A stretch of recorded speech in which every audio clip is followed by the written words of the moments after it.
Good afternoon, good morning for you, Sarah. Thank you so much for joining us today and agreeing to answer some questions from Ballet Icons platform. I'm really, really delighted to see you. Sarah Lam is our guest today. We, of course, been working on so many occasions and we very much miss your performances and can't wait to see you on the stage and to be working again. Thank you for joining us. Thank you so much for having me, Olga. You look very elegant as always. Oh, you look beautiful and we missed you and really, really lovely to see you today.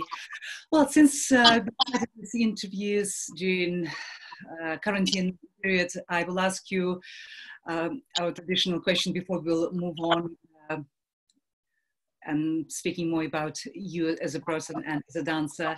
How was it for you? How did you maintain your training routine? What you were doing during this period? Did you manage to maybe learn something new? Did you find time to reflect and to develop some of your hobbies? Can you share with us?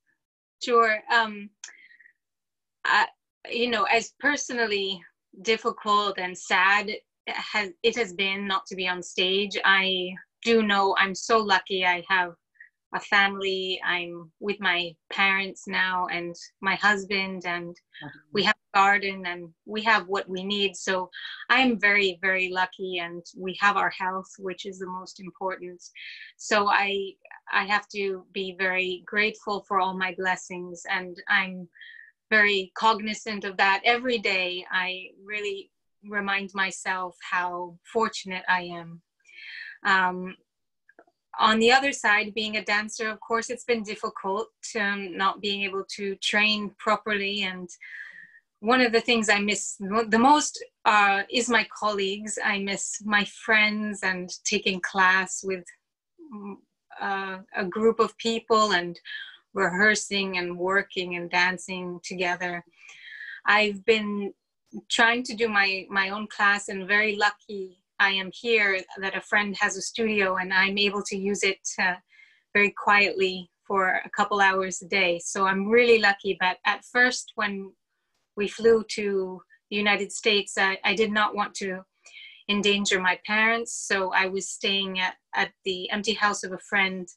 So I was holding onto the kitchen counter there and trying to do my ballet. And they had also a wooden stove in the middle of the room. So I had to make sure I didn't kick the stove, So it was very rustic. Luckily for us, the Royal Ballet has been very good, and they are putting some classes on Zoom for us, and so we can follow along, and it's nice. We can hear our teacher and see our friends a little bit. But not enough, of course. No, not enough. And it's difficult, and trying to do some, exercises as well, and maybe some Pilates and some, strengthening, and trying to keep jumping is hard to keep going. And, it's going to take time even once we are able to get back. And I really, really hope that this will end soon. But we don't know, it might be even longer. So it will be a long process for everybody. Wow. Thank you very much for sharing, and I'm sorry to bring this sad questions and reality, but we are still, of course, very much in this situation, but we have to be, of course, hopeful, and it's wonderful that you find a possibility to rehearse and train in the studio, and of course to be on Zoom with some of your colleagues and teachers from the Royal Ballet. Well, let's look at your life and at you as a person and ballerina. You, of course, from the United States, and you had, interestingly enough, a Russian teacher in America. And of course, the Russian ballet school came from the beginning, basically, into your life. So can you share some nicest memories from your youth when you were training with a Russian teacher, and just nice memories of you as a girl just starting, and probably could not even imagine that you will become such a famous ballerina in the principal position of one of the biggest companies in the world. Well, that's very flattering of you to say. My first time when I was training with my Russian teacher started about age 12, 13. I started to seriously train with Tatiana Nikolaevna Legat. She is the widow of Yuri Gennadiev Soloviev, and she is also the granddaughter of Nikolai Legat. And Legat, Nikolai and Sergei Legat were both dancers and choreographers and actually wonderful artists. And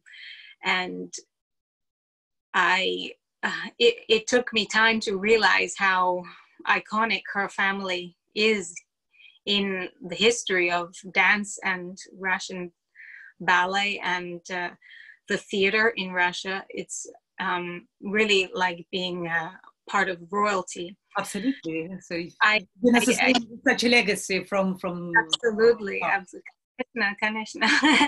So and then slowly she spoke more Russian than English. She could read English and she was learning, but of course, you know, it's difficult when you come over to another country when you're in your 60s or late 50s. It's very difficult to have the courage to speak. You know, language is something that is much more flexible in youth, and it's something that I think it took her. You know, it made her a little bit uncomfortable, so she spoke more in Russian, but none of us understood what she was saying. But it was just probably good, because sometimes it was very rough. It was just a very strict teacher, but she gave me so much.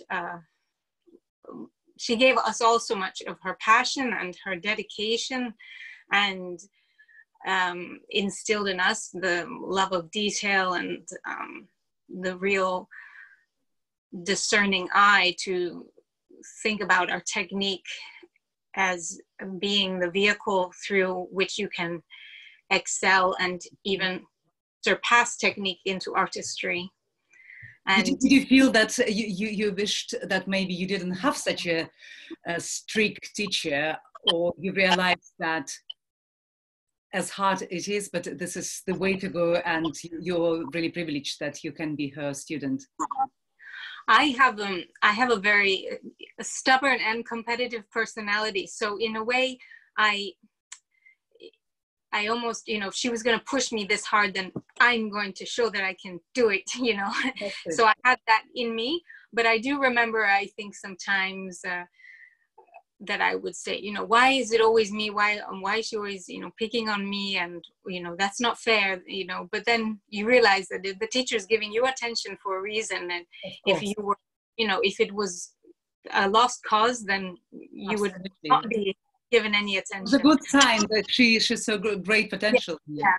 And you hear that, and you know that, and your friends say it to you. But at the same time, you know, sometimes you get very frustrated. But absolutely, you know, and you know, age gives us many things. One of them is wisdom, which is too bad, because it would be nice if we had it earlier on in our lives. But of course, now I realize so fully everything she gave me, and I think I knew it at the time, but you know, there's always a little bit of tension with the teacher. You know, she was almost a mother to me. She was so close to me and such a mentor, but also, you know, she was, our relationship was only about ballet, you know, really. I mean, she did care for me as a person. And of course, now we are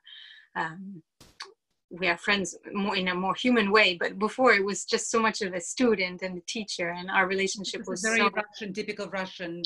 Yes. Student-professor relationship. Yes, yeah, it really was. And so, interestingly, the pandemic, I think, has brought a lot of people together. And so a lot of my friends from this class, we've all been now communicating together. Oh, that's beautiful. So we're all from her class, from a few, like probably about 5 years that we were together, all of us.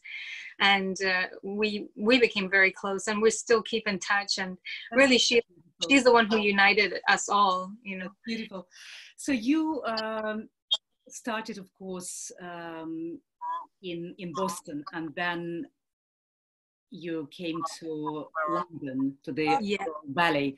How was the transition as an American dancer who already started having success in the principal position in America, and then you come to this completely different company. How was the transition? How long did it take you to adapt? What did you have to adapt in yourself personally and as a dancer? Well, I had been very fortunate that about a year and maybe almost a year and a half before I joined, I had performed La Fima Garde with Carlos Acosta. He came to Boston, and I wasn't supposed to dance with him. It was supposed to be one of the established principals, actually, Ukrainian ballerina Larisa Ponomarenko. She was beautiful dancer, and I think I was still a soloist. I wasn't even principal yet. And she had a back injury, so I was put in to dance with Carlos, and we had one day of rehearsal. And well, actually we had 2 days. I rehearsed with him Monday and Tuesday, and then we did La Fima Garde Wednesday night, Thursday night, Friday night, and Saturday night. And I had never done a full-length ballet before, and it's only 2 acts, but it's actually very hard ballet. There's a lot of jumping, and so I was sort of, kind of stunned, also so overwhelmed, excited. I'm dancing with Carlos. What's incredible, but enjoying it so much. And I think only, now looking back, I realized actually it was really quite a very big deal, for me to have this. Big, yes. And so then that was also my first, real introduction to the Ashton choreography. And I had been cast in the role to dance with someone else. So I had been very well coached by Christopher Carr and Grant Coyle, and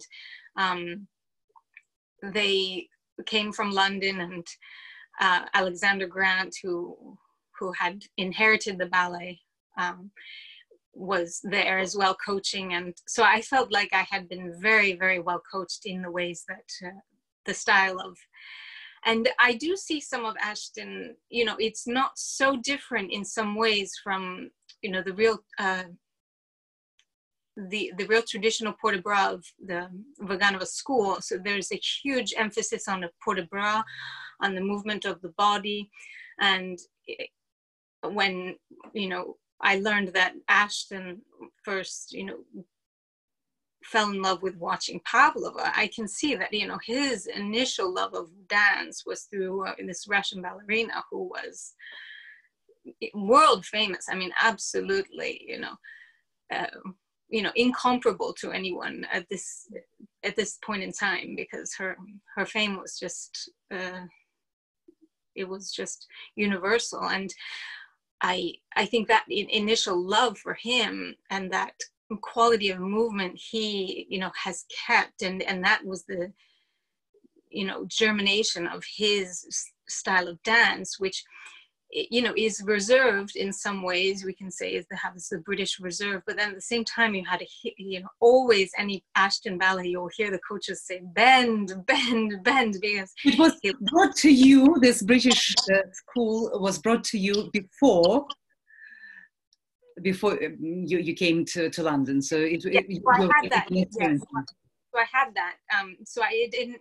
For me, it wasn't like I came to London and I had never seen these ballets or done them. I had done a few of them, and also I, at that point they had an international roster. I mean, my first partner was Vyacheslav Samodurov, and his wonderful star of the Mariinsky Theater before he went to the Dutch National Ballet, and then he came to London.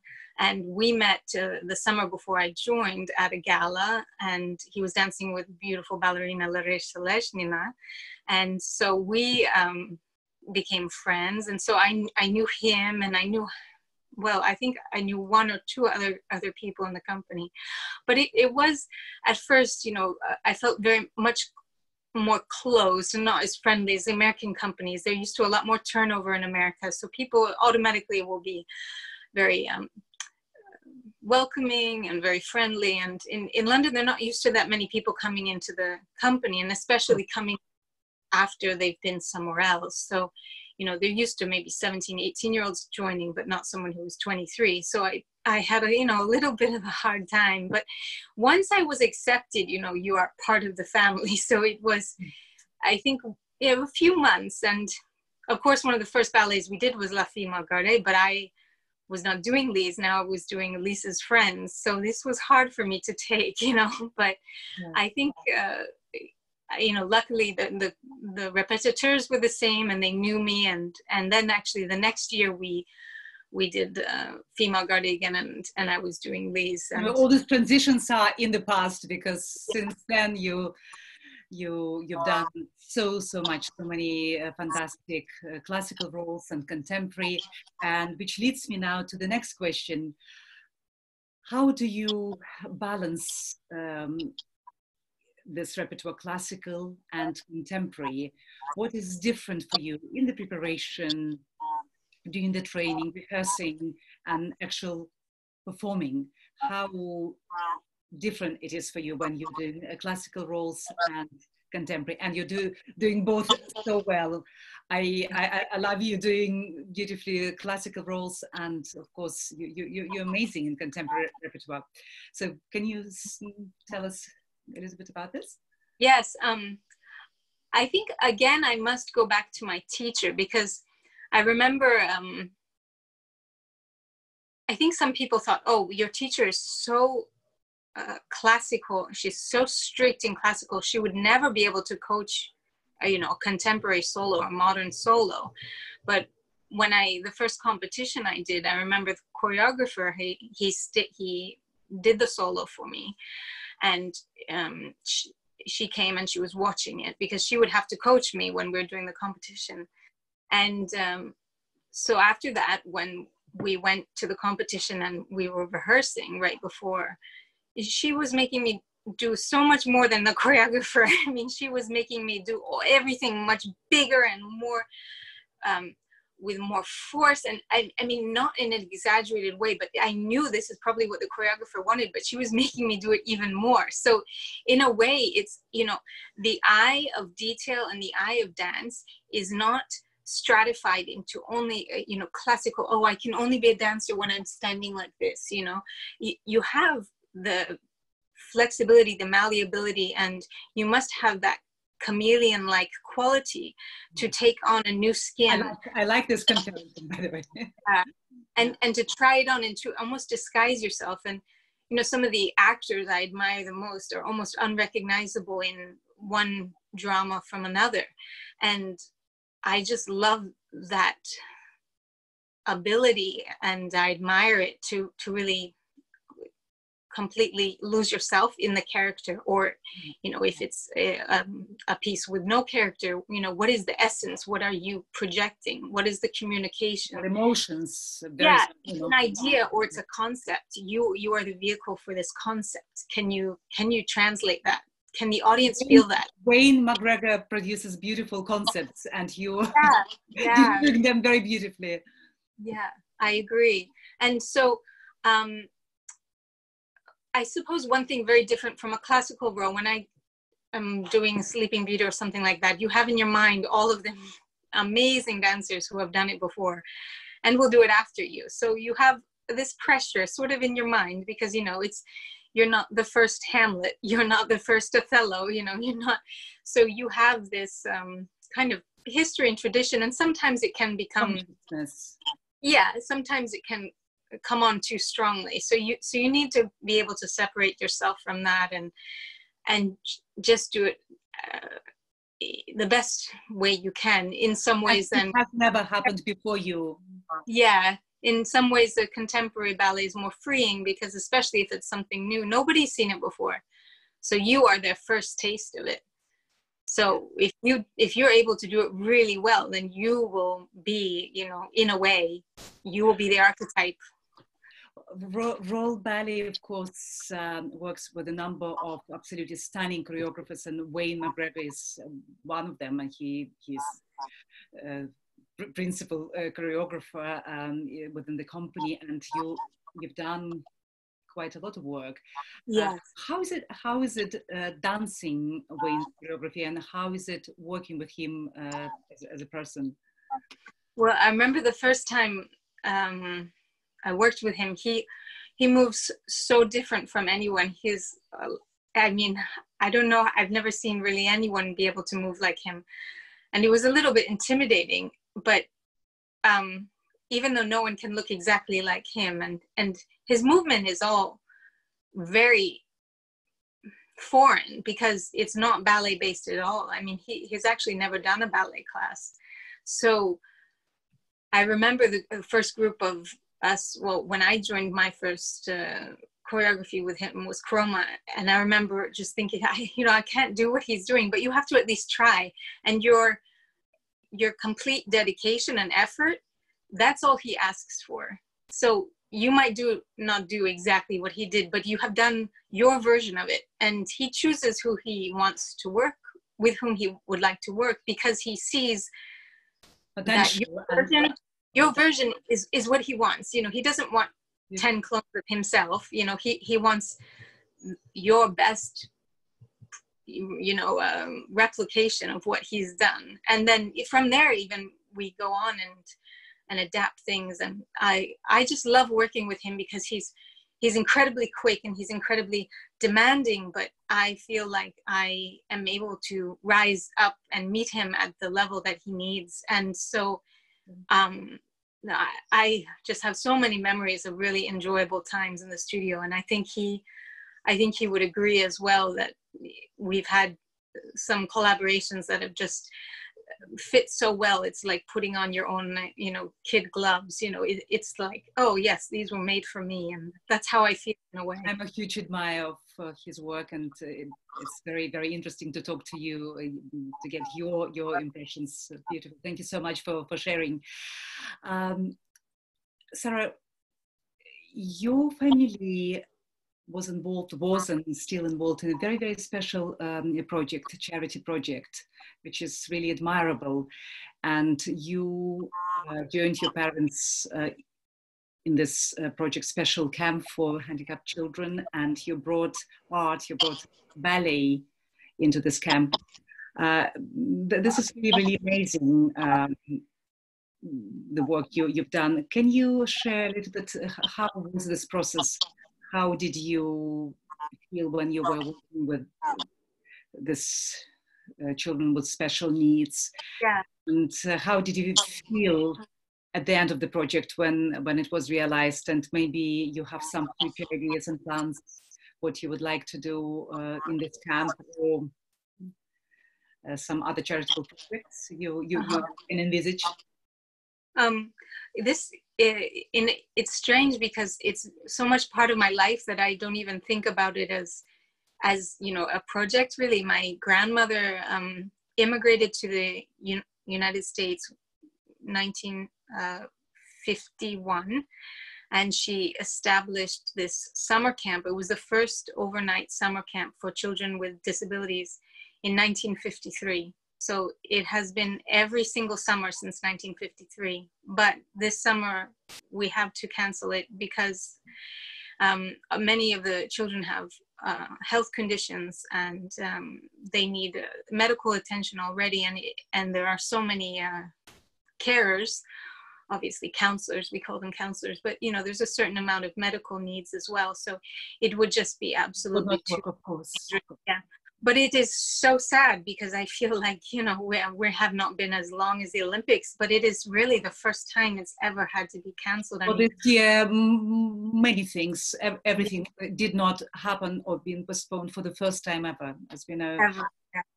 But it's beautiful, the work your family and yourself put into this. Yeah, so it's been in my family. My father started directing it in the 70s after my grandmother then stepped back, and now my older sister is a director.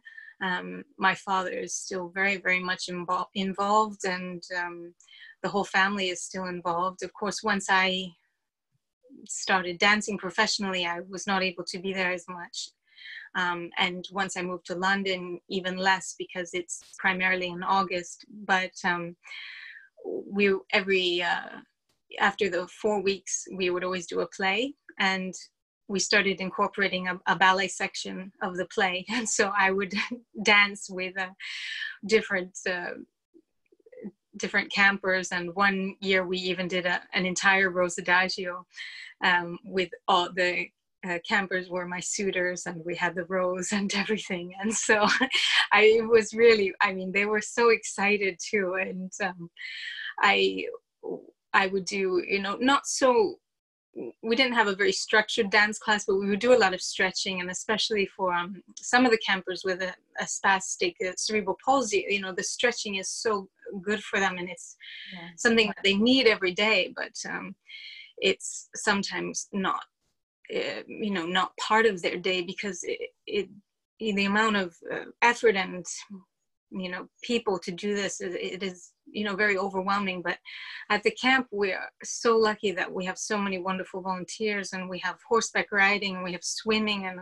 kayaking, and you know, we are doing arts and pottery and music, and so it's really almost like a small bit of Shangri-La sort of. It's really quite amazing. And it's it's been part of my life since, I mean, I first went there when I was 8 months old. You know, we grew up there, you know, every summer my mother was the cook. And this project is not a project, this is very much your life. Well, of course, when life will be back to normal, your family will be, and yourself will be carrying on what you're doing. Really fantastic. Well, the final question would be about your advice for the young generation of dancers on any level, dancers who already have ambitions to become really famous and successful, and youngsters who love dance and movement and would like to express themselves. Mm-hmm. What would be your encouragement? What would be your advice? Absolutely. I think that the most important part of being an artist of any type, a dancer, or visual artist, any type of performer, it will be a difficult life. You know, you'll find, you know, we cannot work from home. We cannot be on a computer and still making money. So this of course has exacerbated that, but I think it puts a real focus on, you know, you're doing this not to be famous. You're doing this because you love it, and because it's part of you. You know, it's an integral part of who you are.